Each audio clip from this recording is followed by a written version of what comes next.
Hi everyone. Just want to say hi. Today, after this video, I'm going out to the big university in Christchurch with the pamphlet for the TNIL party,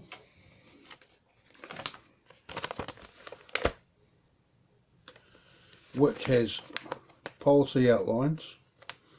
These are policy concepts, right? And the big amazing revelation of the 8 laws on the back of it, right?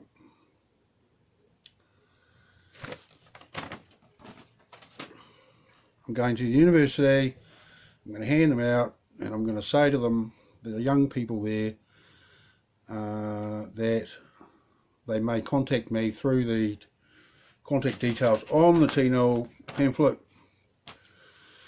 and I'll come give a talk if they find that there is popular support for not only a new political party but the revelation of the 8 laws. I'll come back and give a talk, and that could be a rather interesting experience, because I don't think any of these young people like this political thing at all. Like in wider society, you'll get a few hardcore fanatics that are making everyone's life a pain in the butt. They're being a pain in the butt to everyone, and because of the instance of the 8 laws, they force people to listen to them. Okay, and that same political mechanism is in play. And so that's the first stop. I'm going to go to MediaWorks, right, who have an office here in Christchurch. And the general contention is this, that I'm going to put to the MediaWorks, is that, see, while the media represent, like the mainstream media, represent the collective consciousness, and that they've heavily supported the issue of gender equality. Okay, I've got two issues with that. One is that this is an attempt to evaporate the concepts of respect and courtesy, actually, and is evidence that there is zero cognitive acknowledgement of respect and courtesy, right? And this is what the media promote. But more seriously, I think I'm going to level it at them that specifically about the issue of gender equality. Okay, they have this. I believe this. The according to where the pendulum swings on it, the specific intent they have is to actually put a question mark in the relationships between mother and son, and father and daughter. Okay, and of course husband and wife, right? And then this is supported by the flanking actions of advertising, the political optics of advertising, but the political optics that are within the substance of the advertising, right?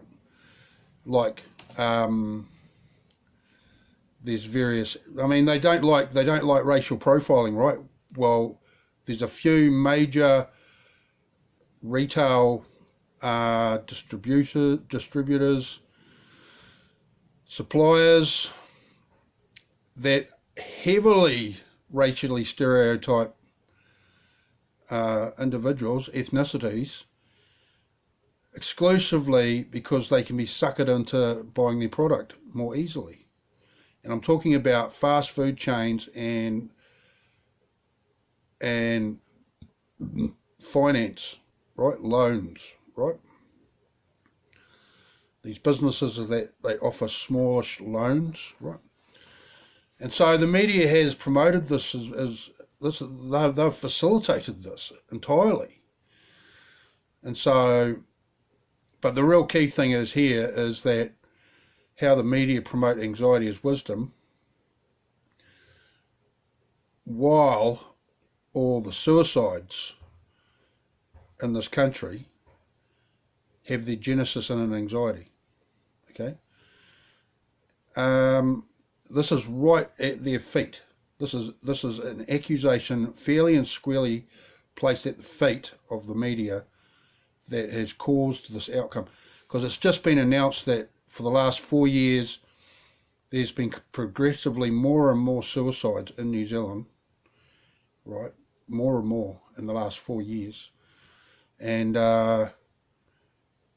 so this is the thing of it. And so because the revelation of the 8 laws has the key to understanding why suicides happen, and it's a thing. It is a detailed experience to understand this, because consciousness is a detailed thing.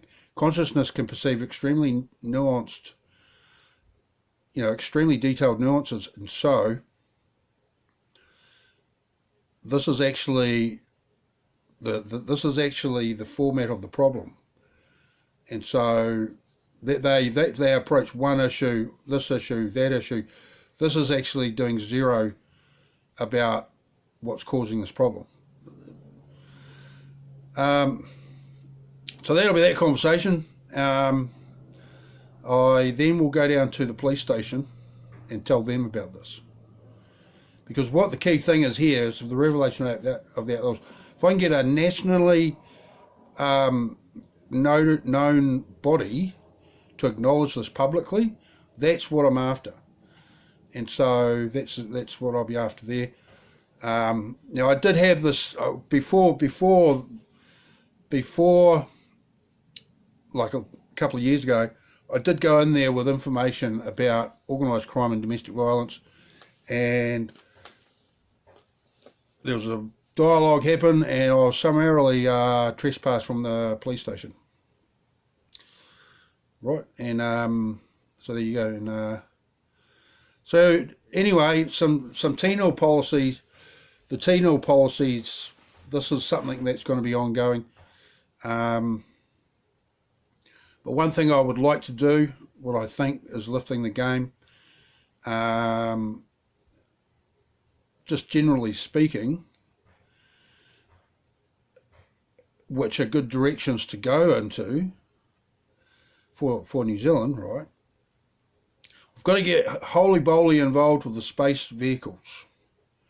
Okay, space vehicles, okay, the technology of it, we've got to get involved with it, right? Okay, and so that's the direction the TNIL is heavily going to promote, that we need to go in that direction.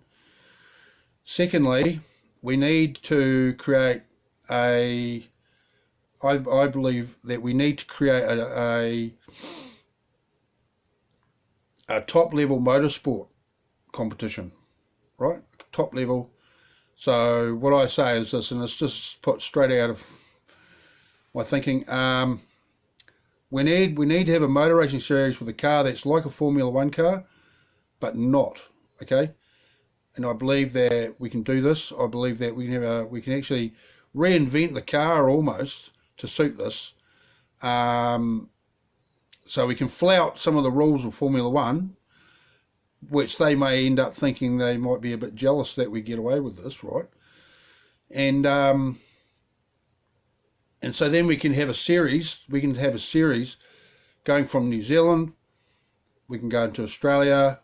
We can go up to Singapore, and then we can go to. We might have a Hong Kong race, but in Guangzhou, right across the hill there, and maybe one in China, and then maybe even go up to Russia. Who knows? But I think having a motor race series like this is highly exciting, and what it does is it lifts the experience of New Zealanders and gives us a new cultural icon, because it's, the key aspect of Caucasian spirituality is being creative, right? We value creativity so much, man. And so this is a great thing to lift the spirits of people, okay?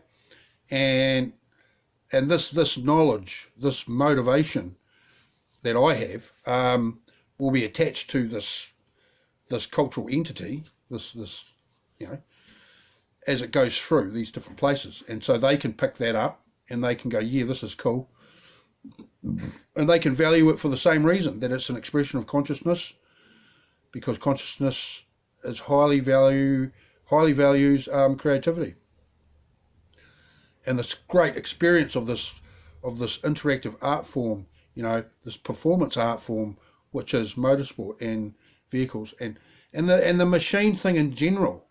And so this is something, an aspect of why this is a good idea. And so and then we go around, and another aspect of it is, if we could make all that happen, as we go up through, like I say, New Zealand, couple of races in New Zealand, 3 races in New Zealand, over Australia, up to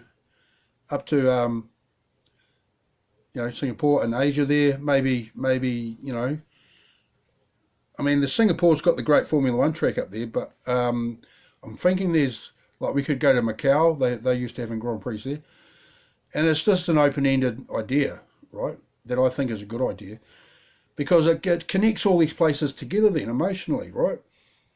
And the political optics of that happening, if that was to be happening, is that we're all friends, actually. Okay, so this adds to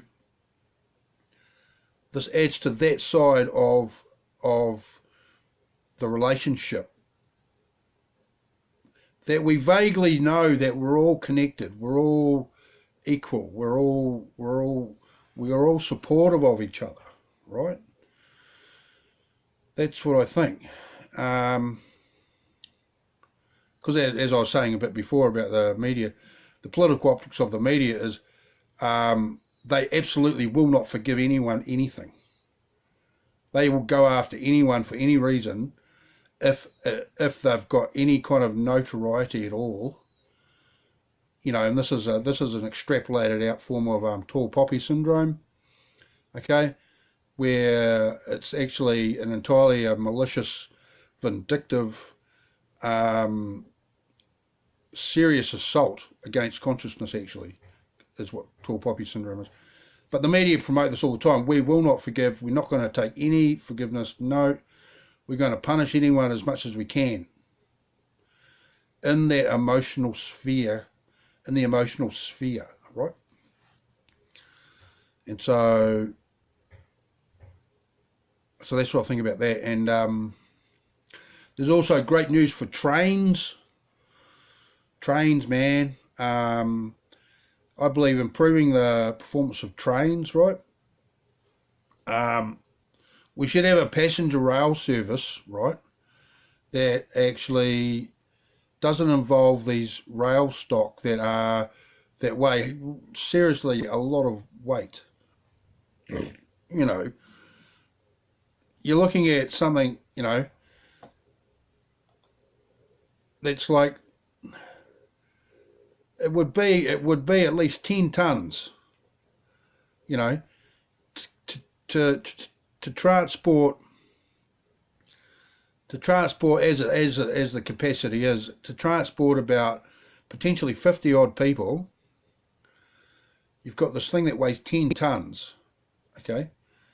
Well, I say let's make them half the weight, and then they could cope with the situation and the job twice as easily, with half as much people.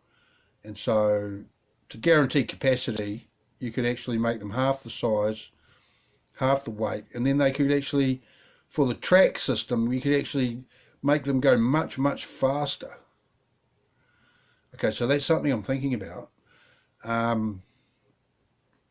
They can go much, much, much faster, and so how cargo is transported on them might change. Instead of having, you know, you've got half as much, so it's just to up the speed a whole lot. And then passenger rail becomes much more bigger. Then passenger rail can become much bigger in the public's mind to travel here and there, and this is definitely something I'd be keen on exploring. Okay, so these sorts of things, really what the purpose is to lift the spirits of the people, because you might improve they are improving the financial situation of people. They're just not doing it. And for what they got planned, they aren't going to do it. I mean, the best that this government that is happening now, the Labour government under Jacinda Ardern, they've got this apprenticeship scheme, right? And they're still wallowing around in the housing problem. The housing problem has been created because they've invited literally hundreds and hundreds of thousands. It must be over 700,000 in the last 10 years of foreign people to come here. And that's not the people, that's immigrants. That's not the people on visas, where it's been, they've sold the idea of having, like John Key, who was a previous Prime Minister, wanted 1 million more Chinese tourists a year, and there's nothing that we've done about the infrastructure. There's nothing to accommodate that. And so I believe New Zealand, as a TNIL policy, we should engage with China much more heavily.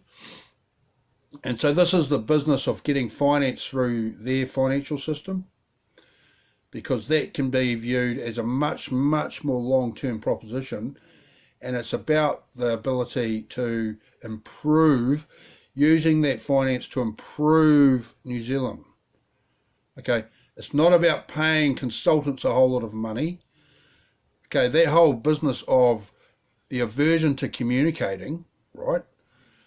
This is why consultants are so important, because with the aversion to communicate comes lack of cognitive ability of achieving solutions for problems.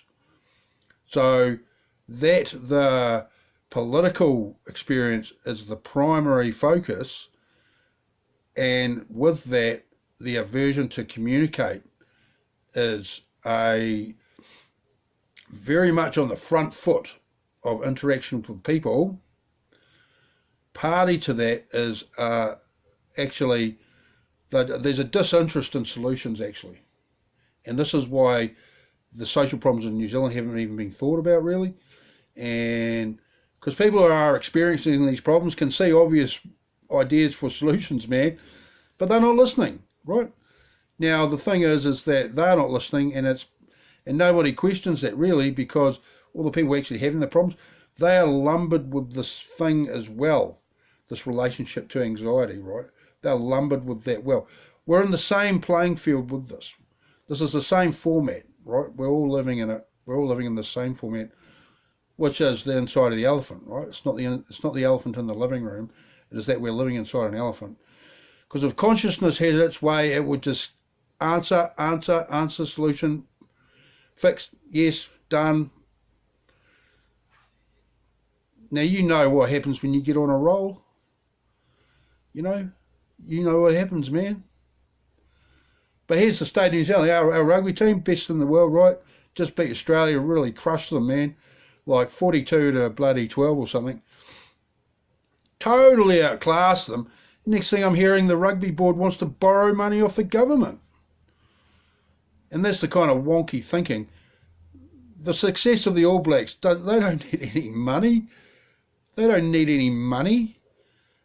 This is this moronic thing where they're trying to make economic, they're trying to rape as much economic value out of them as they can. Now, rugby used to be a very cherished community icon, really cherished, right? But then it became professional, and automatically something disappeared. And now they're turning it into a prostitute, because they think it's a big money thing, but it's, and so this is what corporatizing cultural pillars does. It turns our cultural pillar into a kind of an economic whore for a very, very, very tiny group of people. And the likes of Sky TV are really into that because of their ego. They've got this principled belief that they have to achieve more market share at any cost. This is the primary objective, man, and they've got no competition. And so this is like that just there replicates the event of anxiety in the mind, you know. And it's like, so to acknowledge these things, this is where the start point is, right? Acknowledging that the revelation of the 8 laws is actually a fact. And so yeah, so there's a few things there. My political activism today, some significant things about the TNIL party, and some other things there. Yeah. And so yeah, back to the motorsport competition thing. You see that, like what I mentioned before, that's all the macro consequences of this competition. On the micro side of it, as I say, people will really love to have something new and really cool and really exciting in the experience, right? And then this will be like something on the manufacturing side of it. The government is the motorsport team. Okay, that's what I'm saying. It's going to be a state-owned enterprise to provide things that lift the spirits of people. So this is a whole new dimension of government that I'm going to create, purely about giving stuff that actually, it feeds aspirations, it feeds creativity, and it gives us something to really embrace as ours, you know. And so it'll go from there, you know. I mean, it could be viewed like these cars I'm imagining aren't Formula One cars. They are like Formula One cars, where they're really, really, really fast, speedy cars, man. But you see, right now we can say this, that the electric motor has existed before the car, right? The electric motor has existed before the car. Just like back in the day when they started Formula One and motorsport and cars as well. See, the engine existed, okay, and that promoted the idea of the car. And so here we are again, but now we've gone back to square one because now it's electric. It's electric cars, and so I believe that there's vast development possible in the electric car thing, and we can virtually reinvent the car. And so there's all sorts of technical stuff I could say about it, but I just think, so this is the aspiration thing. This is what small kids can look up to and go, wow, this is amazing. And you can go along, and I'm going to turn this whole enterprise of government, right? I'm going to turn this into an apprenticeship machine, man. And you can come along and be involved with this, and you can actually get involved with this, and that can be according to your, you know, to your experience, right? And you can get measured on this experience you've had. So it's like at the moment the education system's got what they call NCEA, which is a national accreditation of points, and you got 1, 2, 3, 4, and so I would say that's that. But let's just have this here, this emotional point score thing, right?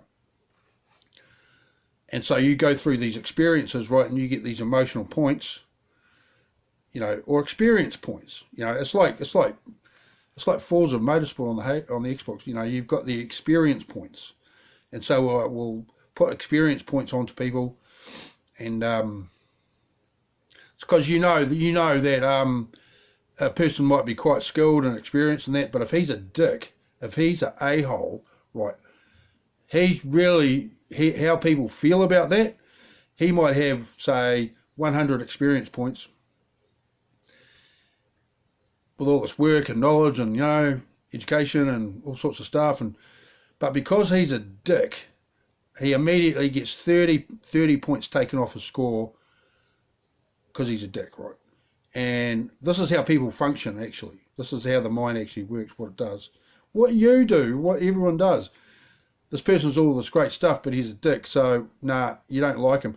So it automatically reduces his experience points down to like 40, from 100 to 40, because that's the seriousness of his being a dick to people. And so this is a conceptualized measurement system, and I mean, China does do something like this. They have this accreditation thing where if you have got some bad marks on your name, you can't even get on a bus. You can't get on a bus. You can't get a passport. You can't. There's all these things that you can't do.